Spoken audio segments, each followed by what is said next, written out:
Hi, welcome to the Big Unlock podcast. How are you doing today? I am wonderful. Thank you so much for having me. Yeah, it was great that, I believe you are in Nashville and I was at Vive recently there. We were talking about the snowstorm, which made some people exit early from the conference. So, but I hear today is a very nice day over there. It's beautiful outside. It's in the Yeah, 60s. Yeah, I that's we don't awesome. usually get snow, but I think we had a lot of heat and excitement and warm energy within Wives, so I think people were able to keep That's up. awesome. That's awesome. So I'm Rohit Mahajan. I'm the CEO and managing partner at Big Rio and Demo Consulting. And we've had the good fortune of having you on our podcast once before when Paddy was running it. So welcome back. And with that, would you like to introduce yourself to the audience here? Absolutely. My name is Yaa Kumah-Crystal. I'm a pediatric endocrinologist and biomedical informaticist, and I serve as a clinical director of health IT at Vanderbilt University Medical Center here in Nashville, Tennessee. That's awesome. So yeah, tell us a little bit more that how did you start, in this field of being a physician, and what attracted you, and how did you move from being a practicing physician into health IT, which is a dry field for many people, right? Well, Yeah. I think the luck of it all is that one of my features and bugs is that I'm a complainer. I am always trying to improve systems around me, but always finding opportunities. And when I came to med school, we were transitioning from paper to the EHR. And as we started using some of the electronic health record systems that we had, I had a bit of a computer science background, and I just saw that there are lots of ways that we could be improving things, the way data flowed, to not have to repeat entry. And I think I just complained to enough people that they said, you should talk to Kevin Johnson. And Okay. he was the chair of our biomedical informatics department. He said, Awesome. you think you have some good ideas that can improve things? And I'm like, I think I do. And he was like, you Yeah. should consider informatics. And through luck and happenstance, I got involved in a lot of really interesting projects in improving the EHR, got my master's in biomedical informatics, and was able to get a position serving in health IT to improve the EHR. That's awesome. So talk with us here about some of these early experiments in improving EHR because they've come a long way now, including, we were just talking about how Epic is now integrating generative AI into the product itself and the platform itself. So share with us like what you have seen so far and where do you think it is going in terms of all these new developments? Sure thing. So it's funny. I almost want to break up the EHR into the paper era, the classic data entry era, and now the generative era. In the classic era, there are a lot of great concepts and thinking to improve the way we're capturing information, because a lot of the problem was we had these paper records and people would just clone a paper form into a digital form and say, have at it, go ahead and enter all this data in, doctors, and Yeah. please do a good job on the way and don't miss anything and make sure you can get everything for our quality improvement and billing. And doctors were getting so frustrated. And we tried to come up with different modalities to improve things. We had like dictation, and we had Yeah. voice technology. We even worked on a project that was a voice assistant for the EHR, kind of like Lexa. Early on. Siri. Yeah. Yes, where you Yeah. could, ask it things and get information back. We collaborated with Epic on a tool called Hey Epic, to be able to just talk with the EHR. But it was just all so complicated architecturally to think of every single way someone might ask a question. But Yeah. then, this generative AI, the large language models, came into the ethos of what we've been doing. And suddenly, the concept of being able to just naturalistically think of things, ask for things, and get things back in the way that we think about them as humans is just part of what we do now. So a huge aspect that has been an improvement that doctors have seen right away is ambience workflows. So being able to just have a regular conversation with your patient, have the AI do all the work of the documenting for you and Yeah. generate a note at the end so you can pay attention to the person in front of you has been such a game changer. We literally get emails from providers saying like, this is such a game changer. And I Okay, can that's actually great. get my notes done on time. I can pay attention to my patients, and the technology is getting better and better every day. So I think this new era, after we've gone through kind of the regular digital EHR era, is going to be some of the most exciting things to help care for our patients. Yeah, that's good to know. Yeah. So one of the things that like you hit upon ambient, listening and getting into the workflows, I think is resonating across the board. And it's soon becoming a very key kind of technology which everyone is going to use. What others do you see on the horizon as you look around and evaluate things in the Gen AI space? Oh, so what I see, I've always been Yeah. interested in voice technology and Mm-hmm. being able to converse with technology the way that we're conversing right now. Um, Mm-hmm. so I think everybody that listens to this podcast has probably played with ChatGPT and Claude and all those other tools. And Mm-hmm. one of the interesting things I find is the voice mode where you can ask it questions and get answers back.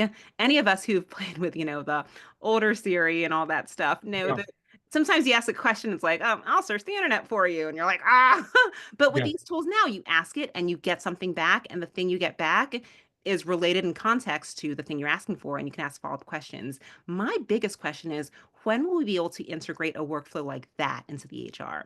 Because many times when you are trying to put together the story of a patient to figure out what to do next or what's been going on with them, you have the questions in your mind. You're like, when did they last get this test? Or how many times have they been to the hospital for this particular issue?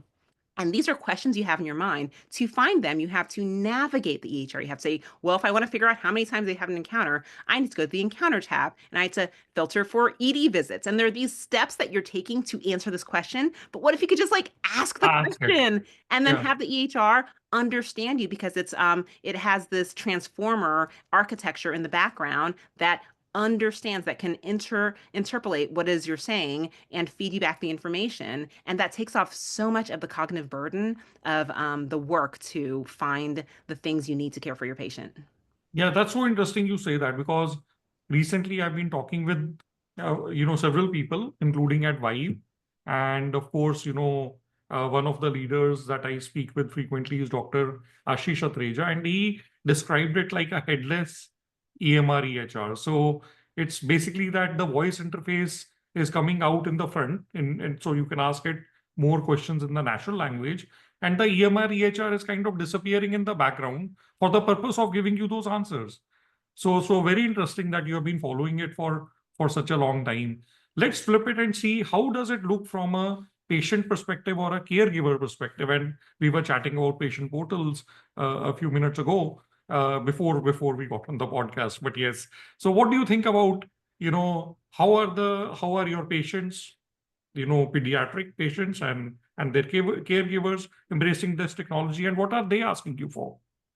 This has been a very interesting time as a pediatric provider because our patients are young and their parents are of the early generation. So Yes. they are more in tune with technology than I think some of the older patients in Oh, internal medicine, per se.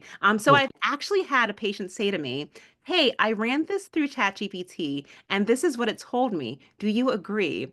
And what Mhm. my relief was that they asked me for my opinion to Yes, see if I concurred with what ChatGPT was giving them. of But course. I don't think it's going to be a long time until we're going to start seeing patients um, discover more and more that these tools are able to give responses. The only concern that I have is how reliable and accurate these responses are, and what responsibility do we have as a medical organization to work to develop tools where that they can safely ask for questions and can give back more certified, approved answers to answer some of their questions. And also going back to voice user interfaces, on patient portals, they're, navigating things, try to find out information, but sometimes they just have a question. So Yeah, what would it look like in a future where they can ask questions to their patient portal to say, like, when's my next appointment with Dr. Kumah-Crystal, or are any of my labs back yet? Or, oh, hey, I need a refill on my albuterol. Can you put that through for me? So yeah, the things just yeah. happen kind of in the process. Some of this, the buzzword now is agents. So what kind Yes, of interesting agents can we think of that can make our patients' lives easier? that's awesome that to think that way. Yeah, because I would love to do that. Ask my patient portal a question and get an answer back instead of first trying to validate my user ID and password.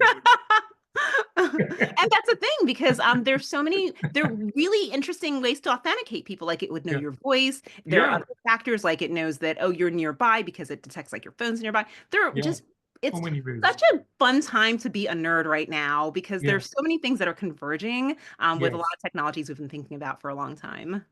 That's great. So how do you approach that? Leads me to my next curious question is that in a large system like yours, how do you approach innovation and new technologies? And do you measure return on investment? How would you decide your next projects for, let's say, this year or the next year? Great question. So Vanderbilt is a large academic organization. We have trainees, we have lots of researchers. Um, I think we're all aware of things that have been changing kind of in the atmosphere about funding and things like that. So Yes. we have to be really thoughtful about how we are going to be implementing technology to make sure that it's really serving our mission and really benefiting our providers. But at the same time, we want to be able to try new things and we want to be able to partner with our vendors to say, hey, we're trying this thing and we have opinions and we have suggestions on how it can be improved. So I think part of our strategy is to do early pilots so we can help to steer the direction that these tools are going to be materializing when they go to full production. And at the same time, really closely understand what our ROI even means. Like, what are we trying to improve? Do we want to improve turnaround time for notes? Do we want to improve pajama time for providers? Do we want to decrease the number of messages the patients want to send back and forth? Once you can really define what it is you're trying to improve, then you can figure out how to measure it. And once you can measure it, then you can really know if you're making an impact. I think a common concern that people raise with looking at ROI is, well, sometimes the ROI is just that your providers are less miserable, that they're less Yeah. burnt out. And how do you measure something like that? And I think they're really interesting metrics that we can use to figure out whether the work that we're giving providers is offset by the tools that we're allowing them to use. Some of these tools are not inexpensive, but I think what Mhm. we're going to find is that providers are going to start having expectations that their EHR systems are working at a certain state of the art. I work with trainees, and one of my trainees, she's finishing up her training and she was looking for a new organization. And she joked to me, she was like, well, I sure hope they have ambient there because I'm so spoiled right now. I don't know what I'd do without it. And Yeah. that was a joke that she made because it's so early days. But I Yeah. think it's actually going to become a truth where if your Yeah. organization is not on the leading edge and not providing these tools to improve the way your providers work, people might decide that they want to go to a different organization. So I think the people in the C-suite need to be giving that consideration. That's great to know. So you touched upon this topic of, one of your trainees. So talk with us, yeah, about education, training, and learning initiatives in the community or at the health system. How do you go about that? How do you level up? And what are some of the things that you can do about it? Yeah, this is a really, really fascinating part. Um, a lot of the new tools that we have help people become more proficient and help people be more efficient. Help you see patients faster, help you write notes faster. Mm, And that's great. But on the other side of the coin, trainees are not just supposed to learn how to be efficient, they're supposed to learn how to practice medicine and how mhm, to balance logistics. So we need to find a good balance of teaching them how to use the tools they're going to be using in the future, but not to the extent that we're impeding on their actual learning process. In medical school, I took a course on how to write a good medical note because you have to think through the diagnosis. You have to figure out of all the things the patient told you, what things do you want to keep in the note? What things do you leave out of it because it'd just be too much and that's distracting. You have to do mm, that synthesis and assimilation yourself. Well, we have mm, tools to do that now. Does that mean that we don't teach students what a good note is anymore? Do they just solely rely on something that's generated? These are mm, decisions that we are going to be making and making in real time because no one knows the answer because we're on the pioneering edge of it all. But I mhm, think we need to not forget that trainees, being a medical student, a resident, a fellow, is mhm. not just about learning how to be efficient. You need to reach a level of proficiency before you Mhm. need to worry about efficiency. So we need to make sure that we're teaching them the things they know to be good doctors so they can be efficient good doctors eventually. Yes, yes. And you weave that into your program over there? How does it work? Absolutely. Yeah. Yes, yes. We have medical students and all sorts of trainees that rotate through. And I love working with trainees because they will Right. ask me questions about things I have never thought about. I'm like, let me go look that up. Yeah, They yeah. just think of things in very, very new and interesting ways. That's very cool. So just curious that, many times the focus is on the main system, which is the EMR, EHR system, let's say Epic in this case. And then there's patient portals. It could be MyChart or anything else from the same vendor or different providers as well. What other systems is a physician touching upon during their work, which could be transformed digitally? So any thoughts on any other systems which come into play? Yeah. So many, so many. So, communication systems in general, a lot of what we do is communicating. Yeah. And, in the medical system, we're still using like fax machines and pagers. Yeah. Like we are singly keeping those industries alive. Yeah. There's so many ways things could be improved about the way we communicate with other medical centers. Interoperability is a huge, huge challenge that we've been trying to tackle for years, where Mhm. I see a patient, they've been referred to me, their pediatrician has all their records and all their growth charts, and I'm like, boy, I wish I had those too. Yes. And they'll fax me something and I can like pull up a very fuzzy PDF. I'm like, oh, Yes. there's got to be a better way. And we know there is. We have standards like Smart on Fire, where Yeah. we were integrated appropriately. Everything that they had could magically show up on my growth chart, but so many opportunities there. That's cool to know. So we've covered a lot of topics here. I would like to ask you if there's any other thoughts you have in closing, and if you were to look in the crystal ball, what do you see coming our way in the next, let's say, 1 to 2 years, and any other, thoughts that you would like to share with the audience? I think my crystal ball is going to be really interested in how care can be delivered more at home and how we can get more insights from patients um, based on what they're doing outside of the medical center. So I'm a pediatrician, so I care a lot about kids and the fact that they spend most of their time just in school, and the school nurse, that's our main touch point to anything that's going on with like our patients with diabetes. And what tools do we have that can help us better understand what's going on with our patients when they're outside of our medical center walls? So with diabetes, they have these things called continuous glucose monitors that can tell Yeah, what blood sugars are periodically. What are interesting ways for me to get the information in real time, to get alerts, to get stratified risks of the patients that have the different technologies so I can know how to act?